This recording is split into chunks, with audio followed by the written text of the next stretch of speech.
Gaseous system and SHM और या बोलो ऑक्सीलेशन के अंदर पार्टिकल मेन पोजीशन के about to and fro motion करता है। मेन पोजीशन का बेसिकली वो पोजीशन है जहाँ पे रिजल्टेंट फोर्स जीरो होता है और पोटेंशियल एनर्जी मिनिमम होती है, ठीक है। और वहाँ पे जब आप मेन पोजीशन से पार्टिकल दूर जाता है तो पार्टिकल को मेन पोजीशन की डायरेक्शन में एक फोर्स एक्ट करता है जो वापस मेन पोजीशन पे लाता है उसको, ठीक है, जिसे आप रीस्टोरिंग फोर्स बोलते हो। वो बेसिकली डिपेंड करता है सिचुएशन पे या सिस्टम पे। अलग अलग सिस्टम में रीस्टोरिंग फोर्स का काम अलग अलग करेंगे। जैसे स्प्रिंग वाले के अंदर, स्प्रिंग ब्लॉक सिस्टम के अंदर स्प्रिंग वो काम कर रहा था। अब अपन लाइन से sequence wise one by one अब आगे के जितने भी वीडियोज़ है ना अलग अलग सिस्टम वाला, जैसे इसमें गैसेस सिस्टम एंड एसएचएम की बात कर रहे हैं, तो यहाँ पे जो गैसेस सिस्टम है वो एक रीस्टोरिंग फोर्स अप्लाई करेगा और उसकी वजह से आपके पास पिस्टन का एसएचएम होगा, ठीक है। तो देखते हैं कि एक एग्जांपल से कि किस तरीके से एसएचएम होगा या होगा नहीं होगा, वो सारी बातें। यहाँ पे गिवन है कि एक आइडियल गैस को आपने कंटेनर में रखा है, सिलेंड्रिकल कंटेनर में, और कंटेनर के हाइट आपको गिवन है स्मॉल एच है। कंटेनर की हाइट स्मॉल एच है, क्रॉस सेक्शन एरिया कैपिटल है, बाहर का एटमॉस्फेरिक प्रेशर पी नॉट, और ये जो पिस्टन है it is free to move, इसका मास स्मॉल है। और अभी हाल फिलहाल ये पिस्टन हमारे पास इक्विलिब्रियम पोजीशन पे, यदि पिस्टन इक्विलिब्रियम पे है तो इस पर लगने वाला रिजल्टेंट फोर्स जीरो है। पिस्टन पे फोर्स लग कितने रहे होंगे, एक नीचे की तरफ लग रहा होगा ग्रेविटेशनल फोर्स mg, और एक ऊपर से आपके पास डाउनवर्ड डायरेक्शन में लगा रहा होगा एटमॉस्फेरिक प्रेशर फोर्स, ठीक है। और एक इस पे ऊपर की तरफ फोर्स लग रहा होगा, गैस का प्रेशर यदि P मानता हूँ तो P multiply by A, P मैंने गैस का प्रेशर माना है। और यदि इक्विलिब्रियम है तो ऊपर के डायरेक्शन में लगने वाला फोर्स और नीचे की डायरेक्शन में लगने वाले फोर्स इक्वेट होने चाहिए। तो मैं इन सबको इक्वल कर देता हूँ। इक्वेशन नंबर 1, यहाँ तक कोई दिक्कत नहीं है ना। अब आगे के हालात देखो। अब सपोज इस पार्टिकल को आप स्मॉल डिस्टेंस x से नीचे की तरफ कंप्रेस करते हो तो इसका वॉल्यूम हल्का सा कम हो जाएगा, यानी कि आप वॉल्यूम के अंदर एलिमेंटल चेंज कर रहे हो dV, जिसे मैं लिख सकता हूँ cross section area multiply by elemental displacement of piston. तो इतना सा आपके पास गैस का प्रेशर वॉल्यूम चेंज होगा, और वॉल्यूम में चेंज करने पे एक प्रेशर में भी चेंज आएगा। मान लेते हैं कि वॉल्यूम कम होने की वजह से प्रेशर dP के साथ बढ़ गया है, ठीक है। यदि प्रेशर जैसे ही बढ़ेगा अब ऊपर की तरफ लगने वाला एक और एडिशनल फोर्स हो जाएगा। ऊपर की तरफ फोर्स कितना लग रहेगा, P plus dP multiply by A, और इस पार्ट को जैसे ही दो टुकड़ों में करोगे वापस से PA उन दो को बैलेंस कर देगा। और इफेक्टिव फोर्स की बात की जाए तो इफेक्टिव फोर्स में बोलूँगा कि अब जो एडिशनल प्रेशर है, increment in pressure multiply by area, क्योंकि पहले वाला जो गैस का प्रेशर था वो तो ऑलरेडी बैलेंस हो रहा था उसका फोर्स। तो अब जो एडिशनल प्रेशर आएगा उसकी वजह से जो फोर्स लगेगा वही पिस्टन पे रिजल्टेंट फोर्स होगा। इक्वेशन नंबर 2, यहाँ पे dP basically increment in pressure है, बराबर है। अब आपको ये पता करना है कि प्रेशर की वैल्यू कितनी बढ़ेगी, उससे हमारा काम हो जाएगा। उसके लिए यहाँ पे ये गिवन है कि जो पूरा सिस्टम है completely isolated from the surrounding, यानी कि गैसियस सिस्टम और सराउंडिंग के बीच में कोई हीट एक्सचेंज नहीं हो सकती। क्यू कितना है, 0। तो यहाँ पे जो पिस्टन का कंप्रेशन या गैसियस सिस्टम का कंप्रेशन या एक्सपेंशन जो भी होगा that is through adiabatic process, और एडियाबैटिक प्रोसेस के अंदर प्रेशर और वॉल्यूम में ये रिलेशन होता है, PV की power gamma is equal to constant, यही रहता है। तो मुझे dP चाहिए। एक काम करता हूँ, इस पूरी इक्वेशन को V के रिस्पेक्ट में डिफरेंशिएट करता हूँ। P as it is, V का डिफरेंशिएशन V के रिस्पेक्ट में, एक पावर आगे एक पावर कम, फिर प्लस का साइन, V की power gamma as it is, P का डिफरेंशिएशन dP अपॉन dV, और कांस्टेंट का डिफरेंशिएशन 0। तो ये v की power gamma dp upon dv, ये कितना हो जाएगा, ये हो जाएगा माइनस p गामा v की power gamma divide by v, ऐसा चलेगा। v की पावर गामा -1 को ऐसा लिख सकता हूँ। तो यहाँ से v की पावर गामा कैंसिल आउट हो जाएगा और जो dp बनेगा, dp इसे लिख सकता हूँ minus p upon v multiply by gamma dv, चलेगा। इस dp की वैल्यू मैं ऊपर पुट करता हूँ इक्वेशन 2 में, तो मेरे पास पिस्टन पे लगने वाला रिजल्टेंट फोर्स का पता चल जाएगा। तो पिस्टन पे लगने वाला रिजल्टेंट फोर्स एफ नेट, ये कितना लिख सकते हो, dp की value minus p upon v multiply by gamma dv, change in volume, change in volume को लिख सकता हूँ एरिया, चेंज इन वॉल्यूम को एरिया मल्टीप्लाई बाई एक्स, और पहले से ये हमारे पास है एरिया ए, चलेगा। और ये जो हमारे पास फोर्स है उसको लिख सकता हूँ मास मल्टीप्लाई बाई एक्सेलरेशन, तो माइनस का p, और वॉल्यूम को लिख सकता हूँ मैं आपके पास एरिया मल्टीप्लाई बाई हाइट, और स्टार्टिंग इनिशियल वॉल्यूम को लिख सकता हूँ ना एरिया मल्टीप्लाई बाई हाइट। तो एक एरिया से एरिया कट जाएगा, नीचे बनेगा mh, ऊपर हमारे पास क्या बचेगा, ऊपर एक a बचेगा और एक गामा बचेगा और x, यही वाला पार्ट रिमेनिंग रहेगा। तो ये पूरा पार्ट आपके पास ओमेगा स्क्वायर का काम कर रहा है, ये पूरा पार्ट तो कांस्टेंट है ना, ये इनिशियल प्रेशर था गैस का, ठीक है, कंप्रेस होने से पहले का, ये एक्सपेंड होने से पहले का, ठीक है। तो मैं ओमेगा की वैल्यू लिख सकता हूँ, ओमेगा कितना आ जाएगा, under root gamma upon h, मैं PA की जगह क्या लिख सकता हूँ, इक्वेशन 1 से देखो, mg प्लस पी नॉट ए, mg प्लस पी नॉट ए, चलेगा। तो ये हमारे पास आ गई एंगुलर फ्रिक्वेंसी। उम्मीद करता हूँ इस प्रॉब्लम से आपको समझ में आ रहा है कि गैसियस सिस्टम की प्रेजेंस में भी आपके पास कोई पार्टिकल या एक ब्लॉक या पिस्टन SHM परफॉर्म कर सकता है, कैसे, ये आपको पता चल गया होगा। और ज़रूरी नहीं है कि एग्ज़ाम में वो आपसे इतना सिंपल सही दे, इसको और भी कॉम्प्लिकेटेड कर सकता है, लेकिन मेंस के पॉइंट ऑफ व्यू से ये एग्जाम्पल काफ़ी बढ़िया था।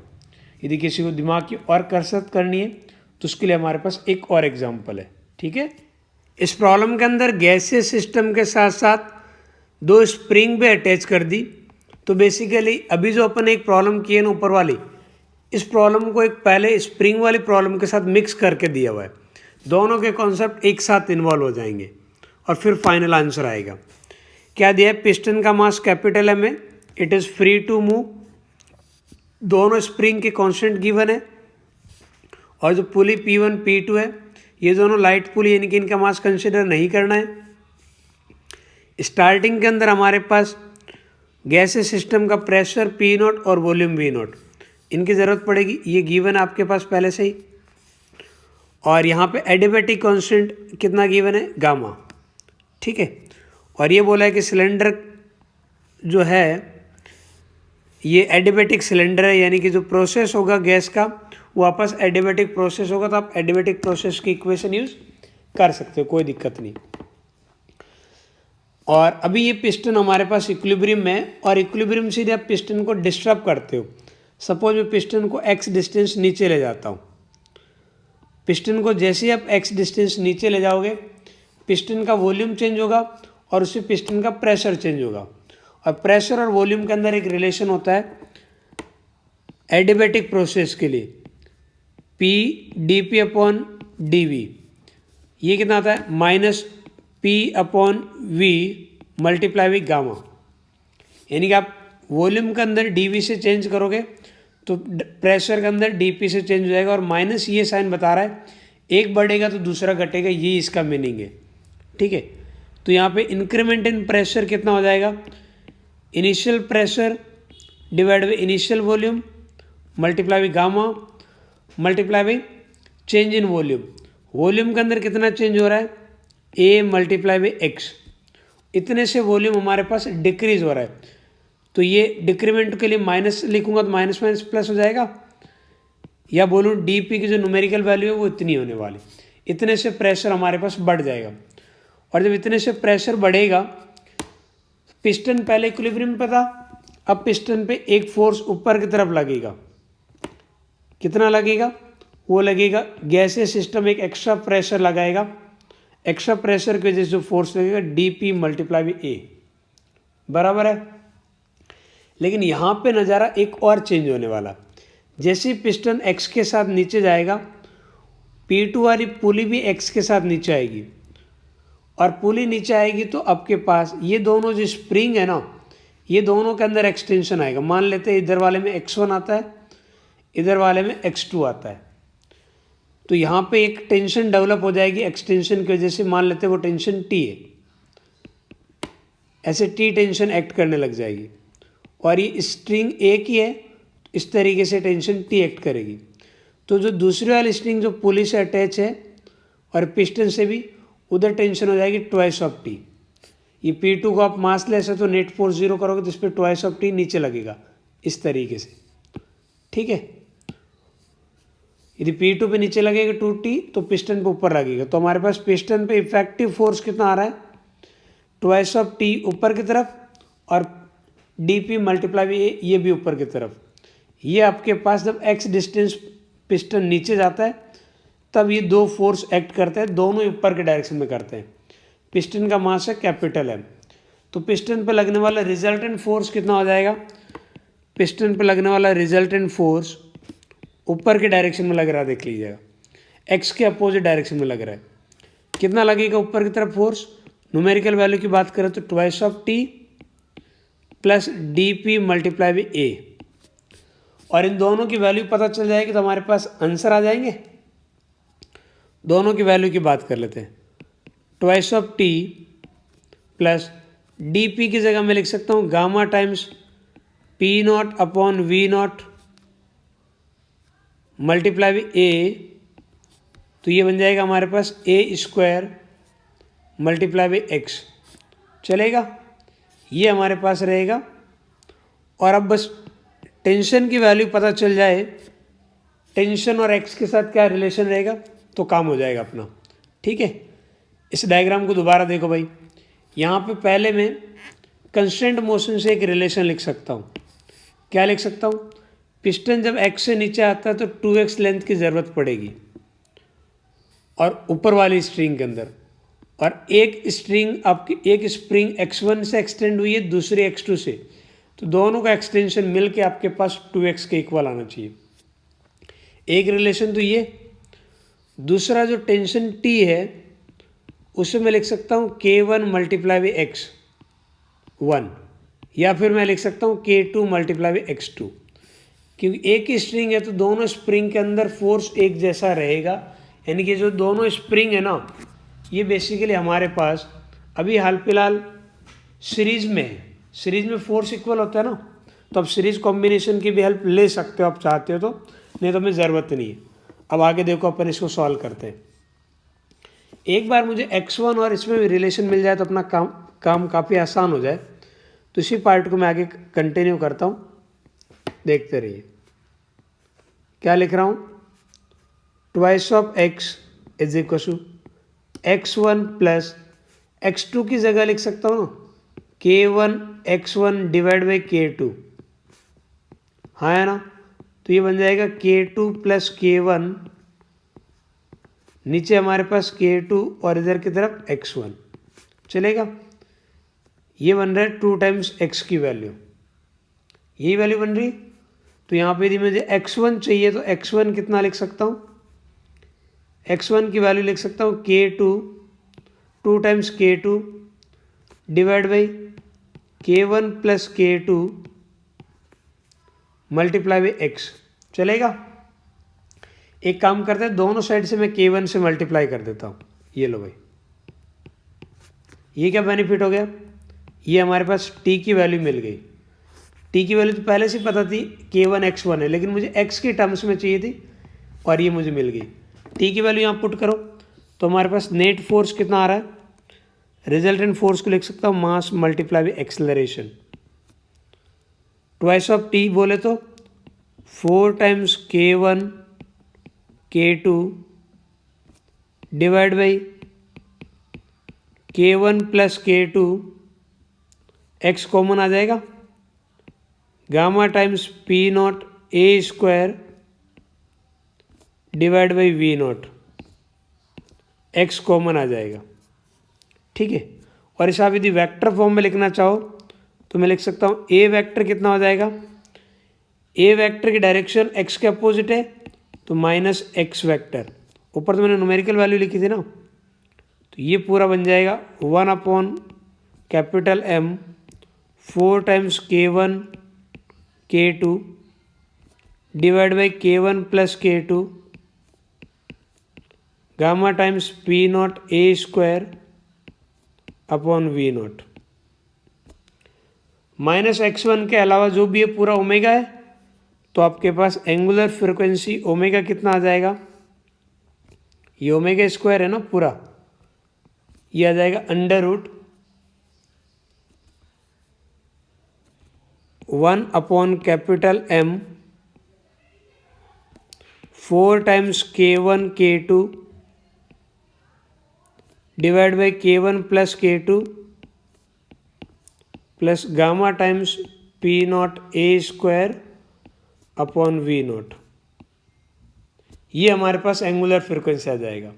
टाइम पीरियड चीज़ आप लिख सकते हो, टाइम पीरियड कितना हो जाता है, टाइम पीरियड टी की वैल्यू होती है 2π/ω, ओमेगा की वैल्यू पुट कर दीजिए ऊपर से, आंसर आ जाएगा। तो ये इस प्रॉब्लम का आंसर है। यदि आपने ट्राई किया था वीडियो को पॉज करके तो उम्मीद करता हूँ ये आपका आंसर आया होगा।